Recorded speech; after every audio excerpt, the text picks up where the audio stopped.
friends, today's special okra fry pakoda. Okra na vendika. So இன்றைக்கி வெண்டிக்காய் பொரிக்க போகிறோம். இது ஒரு டீ டைம் சாப்பிட்ற மாதிரி ஒரு ஸ்நாக், இல்லை நீங்கள் சைட் டிஷ்ஷாக கூட சோறுக்கு நீங்கள் யூஸ் பண்ணிக்கலாம்.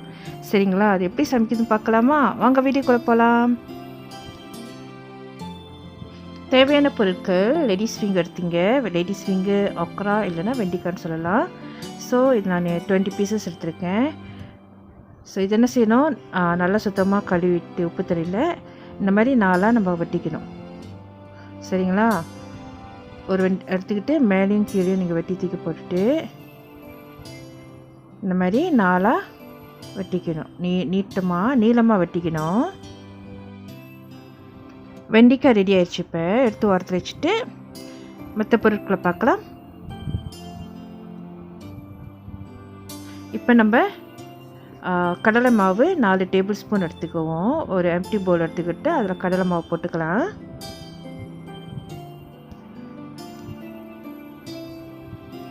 Chilli powder 1 teaspoon,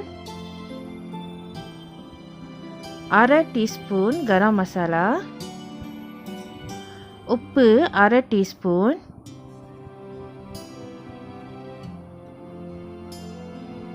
ginger garlic paste 1/2 tablespoon போட்டுங்க. இந்த மசாலாவை மிக்ஸ் பண்ணுறதுக்கு கொஞ்சமாக தண்ணி ஊற்றிக்குங்க. தண்ணி ஊற்றி நல்லா மிக்ஸ் பண்ணுங்கள். தண்ணி வந்து கொஞ்சம் கொஞ்சமாக ஊற்றுங்க, ஒரே ஊற்றாமல் உங்களுக்கு அந்த டெக்ஸ்சர் வர வரைக்கும்.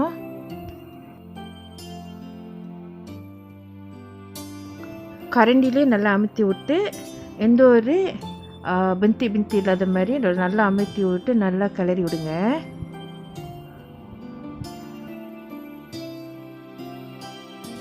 வெண்டிக்காய் வந்து ரொம்ப நல்லது உடம்புக்கு, கண் பார்வைக்கெலாம் ரொம்ப நல்லது. இது நம்ம சமையலை வந்து மாதத்தில் ஒரு வாட்டியோ இல்லை மாதத்தில் 2 வாட்டி சாப்பிட்றது ரொம்ப முக்கியம். நல்லா ஹெல்த்தியான டிஷ் இது. இது வந்து வெண்டிக்காய் பக்கோடா. ஸோ இதை வந்து டீ டைம் கூட பிள்ளைங்களுக்கு செஞ்சு கொடுத்தாக்கா அவங்க விரும்பி சாப்பிடுவாங்க. இப்போ நம்மளுக்கு நல்லா ஸ்மூத்தாக வந்துருச்சு. அந்த மிக்சர் நல்லா அந்த மாதிரி இருக்கணும், பட்டர் மாதிரி நல்லா இருக்கணும். அப்போ தான் நம்ம அந்த வெண்டிக்காய் போடுறப்ப அதில் ஒட்டிக்கும்.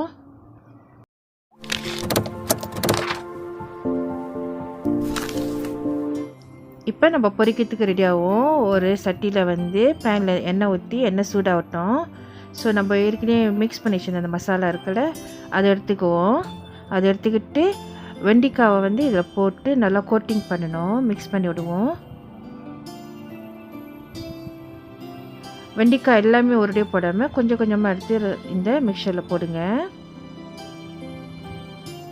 ஓகே, நல்லா கோட் ஆயிடுச்சு. இப்போ என்ன செய்வோம், ஒவ்வொரு துண்டாக எடுத்து ஆயிலில் போடலாம். நம்ம ஒரே போட்டால் ஸ்டிக் பண்ணிக்கும். அதனால் நான் என்ன சொன்னால் ஒரு பீஸாக எடுத்து இந்த மாதிரி போடணும். வேறு எதுக்கெல்லாம் வந்து வெண்டிக்காய் ரொம்ப நல்லதுன்னா, கொலஸ்ட்ராலுக்கு ரொம்ப நல்லது, அப்புறம் கேன்சர்லேருந்து ப்ரிவென்ட் பண்ணிக்கும். அதை தவிர்த்து டயபெட்டிஸ்க்கு ரொம்ப நல்லதாக இருக்குது. வைட்டமின் கே வந்து ஸ்டோரேஜ் பண்ணுது. அப்புறம் டாய்லெட் பிரச்சனை உள்ளவங்களுக்கு வந்து இது வந்து நார்ச்சத்து கொடுக்குது.